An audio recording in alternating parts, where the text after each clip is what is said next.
మాసానం మార్గశీర్షోహం అని భగవద్గీతలో శ్రీకృష్ణ పరమాత్మ తానే మార్గశీర్ష మాసమని చెప్పారంటే ఈ మాసం యొక్క విశిష్టత ఎట్టిదో అర్థమవుతుంది. విశేషించి హనుమంతుని సీతాన్వేషణ జరిగింది ఈ మాసములోనే.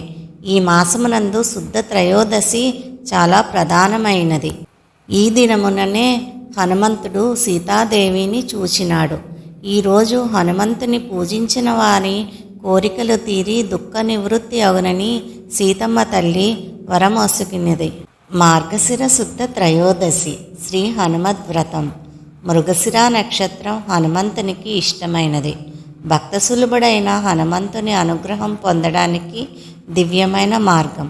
మార్గశిర త్రయోదశి నాడు హనుమంతుని పూజించి హనుమంతుని ఆయన శక్తి స్వరూపమైన సువర్చలాదేవిని పంపానదిని కలశంలోకి ఆవాహన చేసి పూజించి హనుమంత్ కథలను శ్రవణం చేసి హనుమత్ ప్రసాదం తీసుకొని వ్రతం పూర్తి చేసుకుంటారు. 13 ముళ్ళ తోరాన్ని ధరిస్తారు. ఈ విధంగా 13 సంవత్సరాలు వరుసగా చేస్తే హనుమంతుని సంపూర్ణ అనుగ్రహం వ్రతమాచరించిన వారికి కలుగుతుందని శాస్త్రవచనం. హనుమంతుడు పంపాతీరంలో విహరించేవాడు కాబట్టి ఈ వ్రతాన్ని పంపానది తీరంలోనే చేసుకోవాలి. ఇది అందరికీ అసాధ్యం కనుక పంపా తీరానికి బదులు పంపా కలశం ఏర్పాటు చేసి దాని పక్కనే శ్రీ హనుమద్ వ్రతం ఆచరిస్తే హనుమంతుడు పంపా తీరంలో వ్రతం ఆచరించినట్లు సంతోషించి అనుగ్రహిస్తాడు. శ్రీ హనుమద్ వ్రత కథ. సౌనకాది మహర్షులు సూత మహర్షిని శ్రీ హనుమ ఉద్భవాన్ని వివరించమని కోరారు. అప్పుడు ఆయన కథ చెప్పాడు.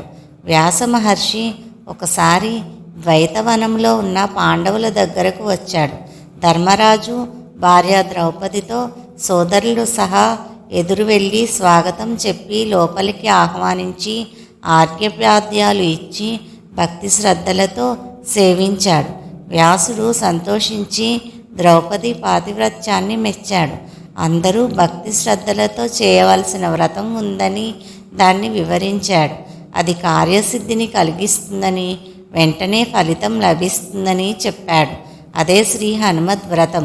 దుష్టగ్రహాల్ని వ్యాధుల్ని పోగొట్టి సకల సుఖాలు శ్రేయస్సు ఇస్తుందని దాన్ని ఆచరించి మళ్ళీ రాజ్యాన్ని పొందమని ఉపదేశించాడు. పూర్వం ఈ వ్రతాన్ని శ్రీకృష్ణుడు ద్రౌపదికి బోధించి దగ్గర ఉండి వ్రతం చేయించాడని దాని ప్రభావం వల్లనే పాండవులకు అఖిల సంపదలు లభించాయని చెప్పాడు. అయితే ఒకసారి అర్జునుడు ద్రౌపది చేతికి ఉన్న హనుమత్ తోరణాన్ని చూసి దాని వివరం అడిగాడు. ఆమె అన్ని వివరంగా చెప్పగా అతడికి గర్వం కలగడంతో కోతిని గూర్చిన వ్రతం ఏమిటని ఈసడించాడు. తన జెండాపై కట్టబడ్డవాడు ఒక వానరుడు అయిన హనుమకు వ్రతం చేయటం ఏమిటని దుర్భాషలాడాడు. ఆమె ఏడుస్తూ తన అన్న శ్రీకృష్ణుడు చెప్పి చేయించిన వ్రతం ఇది అని చెప్పింది. అయినా అర్జునుడి కోపం తగ్గలేదు. ఆమె చేతుకున్న తోరాన్ని బలవంతంగా లాగి పారవేశాడు. అప్పటి నుంచి పాండవులకు కష్టాలు ప్రారంభమైనాయని ఈ అరణ్య అజ్ఞాతవాసాలు దాని ఫలితమేనని వ్యాసుడు ధర్మరాజుకు చెప్పాడు.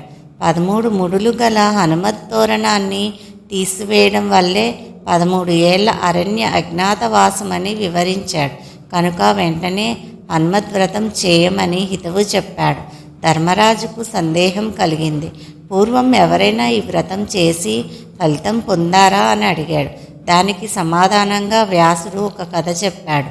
పూర్వం శ్రీరాముడు సీతను వెతుకుతూ తమ్ముడు లక్ష్మణుడితో ఋష్యమూక పర్వతం చేరాడు. సుగ్రీవ హనుమలతో సఖ్యం చేశాడు. అప్పుడు హనుమ రామునితో తన వృత్తాంతం అంతా చెప్తూ దేవతలంతా తనకు ఎలాంటి వరాలు ప్రదానం చేశారో వివరించాడు. బ్రహ్మాది దేవతలు హనుమతో, హనుమా, నువ్వు హనుమద్ వ్రతానికి నాయకుడుగా ఉంటావు. నిన్ను ఎవరు భక్తి శ్రద్ధలతో పూజించి వ్రతం చేస్తారో వారి కోరికలన్నీ నువ్వు తీరుస్తావని బ్రహ్మ చెప్పిన మాటను రాముడికి చెప్పి, నేను నీ బంటునని తేలిగ్గా చూడక నా వ్రతం చేసి ఫలితం పొందు. త్వరలో సీతా దర్శనం కలిగి రావణ సంహారం చేసి అయోధ్యపతివి అవుతావని విన్నవించాడు హనుమ. అప్పుడు ఆకాశవాణి హనుమ చెప్పినదంతా సత్యమే అని పలికింది. వ్రత విధానం చెప్పమని హనుమను రాముడు కోరగా మార్గశిర శుక్ల త్రయోదశి నాడు హనుమత్ వ్రతం చేయాలని హనుమ చెప్పాడు. పంపానది తీరంలో శ్రీరాముడు సుగ్రీవాదులతో వ్రతం చేశాడు. 13 ముళ్ళ తోరంను పూజించి కట్టుకున్నాడు.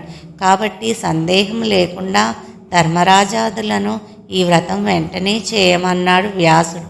వ్యాస మహర్షి మాటలకు సంతృప్తులై ధర్మరాజు భార్యా సోదరులతో వ్రతాన్ని విధివిధానంగా చేసి అంతా తోరాలు భక్తి శ్రద్ధలతో కట్టుకున్నారు. ఆంజనేయ స్వామి భక్తికి ప్రతీకగా ఆత్మవిశ్వాసం పెంచి అపజయాలు తొలగించి విజయాలు చేకూర్చే శక్తి, భోగాన్ని, మోక్షాన్ని ఇచ్చే కల్పవృక్షం హనుమంతుడు.